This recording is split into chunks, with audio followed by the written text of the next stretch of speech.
Grande Prêmio da Bélgica de Fórmula 1. Estratégia genial de Russell e uma punição que gerou polêmica. Vitória herdada de Hamilton, a número 105 de sua carreira. E Sérgio Pérez, mais pendurado do que nunca. Começa agora a sua análise do GP da Bélgica.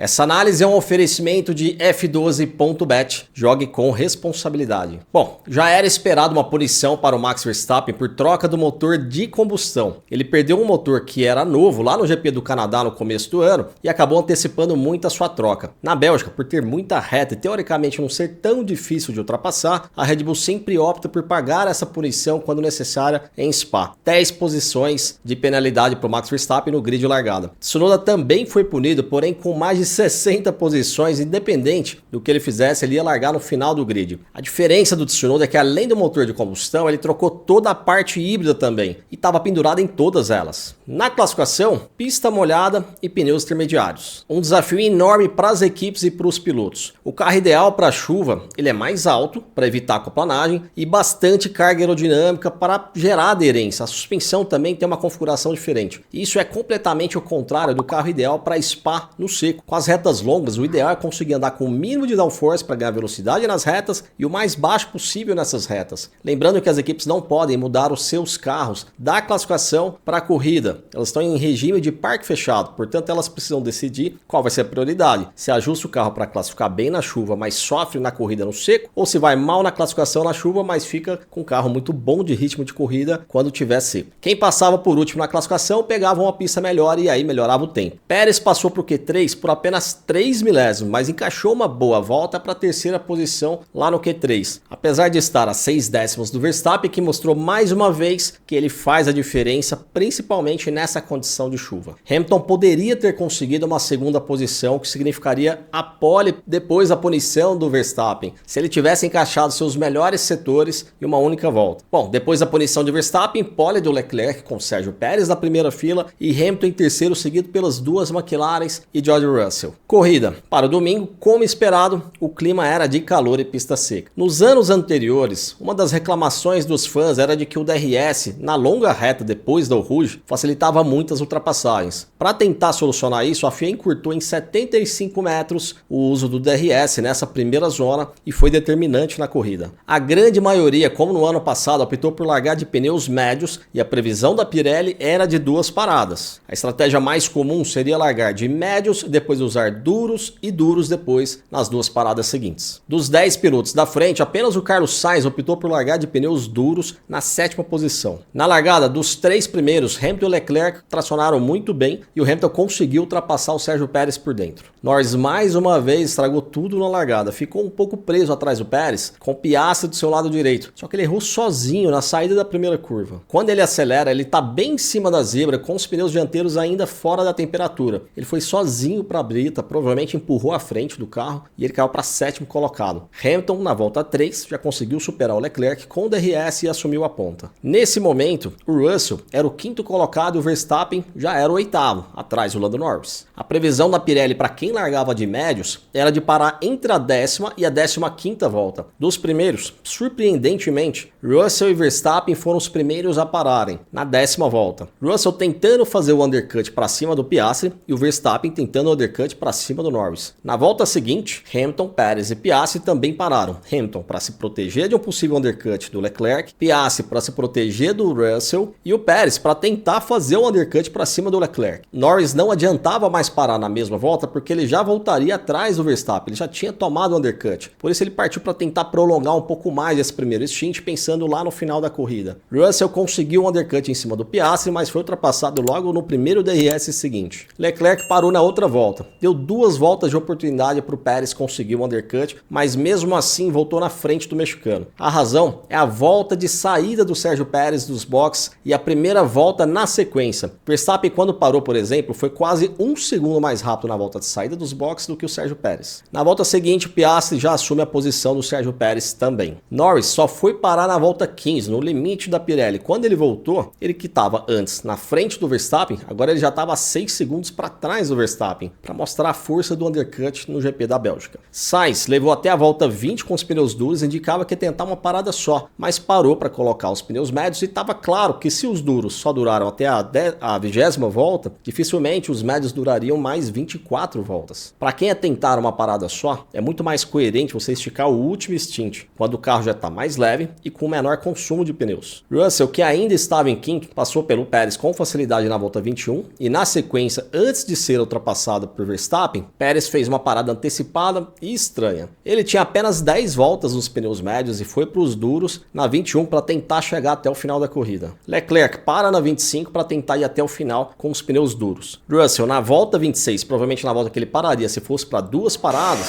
fez uma chamada de rádio que definiu toda a sua corrida. Ele chama o engenheiro e fala que estava pensando em ir para uma parada só. Hamilton para na 26, Piastri na 30 e Russell com isso assumiu a ponta sem parar ainda, com 7,4 segundos de vantagem para o Hamilton. Na parada do Piastri, ele cometeu um erro que pode ter custado a vitória. Ao parar no box, ele parou alguns centímetros à frente. É o suficiente para atrapalhar toda a equipe que está esperando ele no mesmo ponto a trocar os pneus. Com isso ele fez uma parada de 4,4. Perdeu pelo menos 2 segundos a mais nessa parada de box. Norris superou Sérgio Pérez na volta 31 e o Hamilton começou a tirar meio segundo a 8 décimos por volta do Russell. E o mais impressionante foi o Russell conseguir ainda ser relativamente rápido, salvando os pneus e com os pneus já com mais de 20 voltas. Era para essa diferença entre ele e o Hamilton ser muito maior. Na volta 35, o Piastri conseguiu aproximar do Leclerc, tentou a primeira ultrapassagem e não conseguiu. Eu acho que foi a segunda chance perdida para ele tentar vencer essa corrida. Ele conseguiu ultrapassar só na volta 36. Essa única volta que ele perdeu fez ele perder pelo menos 3 segundos, mas foi uma belíssima ultrapassagem, na minha opinião, a mais difícil da corrida. Carlos Sainz com facilidade também superou o Sérgio Pérez na volta 39. O mexicano caía para a 8ª posição depois de largar na primeira fila. Hamilton conseguiu chegar no DRS do Russell apenas na volta 40, faltando 4 para o final, mas não conseguiu passar. E aí você não entende por que ele estava 8 décimos por volta mais rápido e quanto mais ele chegava perto, mais difícil parecia ficar dele aproximar mais ainda. É o ar sujo. A turbulência que sai do carro do Russell faz a aerodinâmica do Hamilton não ter mais a mesma eficiência. E isso em Spa é muito importante, porque em Spa tem muita curva de média e alta velocidade. Olha a partir da volta 38, quando a diferença fica perto dos 2 segundos, como os tempos do Hamilton começam a subir e vão se aproximando dos tempos do Russell. E o segredo da defesa do Russell estava na saída da La Source, a freada forte que antecede o Rouge às 2 zonas de DRS. Olha como o Russell de branco parava o carro um pouco antes e conseguia acelerar antes também, levando vantagem em toda a reta na sequência. Era nítido na transmissão como toda a saída da La Source, na entrada da reta, o Hamilton saía longe do Russell e não conseguiu ultrapassar mesmo usando o DRS lá no final da Camel Straight. Piastri até conseguiu chegar no DRS na última volta, mas já era tarde. Vitória incrível do George Russell, com dobradinha inesperada da Mercedes e Piastri em terceiro. Hamilton ficou com cara de frustrado ao sair do carro, mas acho que é normal. Ele tinha acabado de perder uma vitória que estava nas mãos e ficou com o sentimento de que foi injustiçado pela equipe. Na minha opinião, pensamento errado. Não havia o que a Mercedes fazer de diferente. Ela não podia arriscar tanto com o Hamilton, que estava para vencer a corrida, com a corrida nas mãos. Se os pneus não aguentassem, eles iam jogar uma vitória que estava ganha no lixo. Também teve gente que achava que a Mercedes deveria ter mandado o Russell da passagem para o Hamilton, para o Piastri não ameaçar os dois. Eu não ia fazer isso faltando apenas 2 voltas, porque seria uma tremenda injustiça com o Russell. O mérito da estratégia arriscadíssima ter funcionado é do Russell. Ele que conseguiu economizar os pneus e ser rápido ao mesmo tempo de forma brilhante. Vitória temporária do Russell com uma dobradinha inesperada da Mercedes, Piastri em terceiro e Leclerc em quarto. Um destaque para o final dessa corrida foram 6 pilotos, 4 times em apenas 10 segundos de diferença. As corridas estão totalmente abertas daqui para frente. E aí acabou a corrida,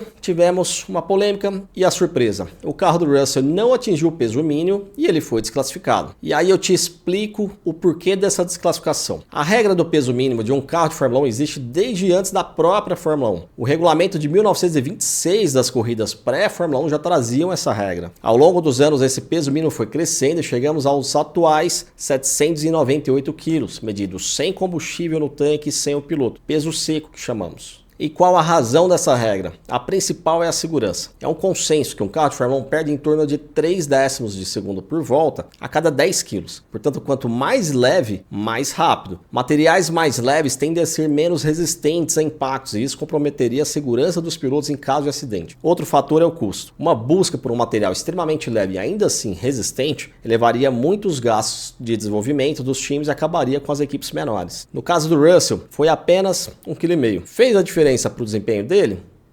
Muito pouco. Ele teria uma vantagem aproximada de 45 milésimos por volta. Em toda a corrida, depois de 44 voltas, em torno de 2 segundos. Talvez o Hamilton teria uma volta a mais, ele poderia ter chegado uma volta antes do Russell e talvez teria uma oportunidade a mais. Talvez. A culpa foi dos pneus gastos, da estratégia do Russell? Não. A culpa foi da equipe que errou no cálculo. Ele deveria pesar 798 kg independente do estado dos pneus. Essa é a regra. Se os pneus estivessem mais novos, talvez ele tivesse mais do que 1,5 kg de borracha. Mas isso significaria que os outros pilotos estariam mais de 1,5 kg acima do peso como margem. E o Russell continuaria mais leve que o resto. Os pilotos normalmente, quando acaba a corrida, eles andam na parte suja, acumulando borrachas soltas para ganhar peso extra. É permitido, mas em Spa, uma volta lenta dura mais de 3 minutos, são 7 km. E para evitar isso, os carros retornam pela saída dos boxes, portanto o Russell também não teve essa oportunidade de acumular essa borracha solta na pista. E foi só depois do pódio porque o peso é apenas uma das medições, são inúmeras. Combustível, espessura da prancha embaixo do carro, mede algumas peças e compara com o arquivo que eles têm anteriormente escaneado, enfim, leva um tempo enorme que as televisões do mundo todo das transmissões não podem esperar. Um dos fatores que podem ter influenciado no erro da Mercedes pode ter sido a troca do assoalho na sexta-feira, quando ela desistiu do upgrade que ela tinha levado para a Bélgica e voltou para o carro antigo. Ou quando eles mediram na garagem por conta própria, não havia drenado o tanque completamente e mediu com um pouco de combustível. Quando a FIA foi medir e retirou todo o combustível, deu essa diferença. Enfim, é um erro básico e pagaram caro por isso. Vitória número 105 do Hamilton e 9 pontos contados da McLaren para a Red Bull. Falando agora um pouquinho sobre os ritmos. A McLaren confirmou a expectativa de que ela havia priorizado a corrida e não a classificação. Estavam muito bem. A corrida do Norris foi prejudicada pela largada, ruim, péssima por sinal. Mas, em ritmo, com exceção do primeiro stint, ele era tão rápido quanto o Piastri. Red Bull, no primeiro stint com o carro pesado, o Verstappen tinha um ritmo muito parecido com o Piastri. Mas no segundo e no terceiro, com o carro mais leve, à medida que os pneus iam ficando mais usados, a McLaren era superior. Pérez e Verstappen. A diferença maior ficou no segundo stint do Pérez. Quando ele voltou para a pista depois da parada, com pneus novos, ele virava os mesmos tempos do Max Verstappen com pneus velhos. Quando o Max fez a troca, a diferença ficou enorme. Tanto o Helmut Marko quanto o Christian Horner avisaram que nessa pausa, provavelmente hoje na segunda-feira, a Red Bull ia decidir o destino do segundo carro, ou seja,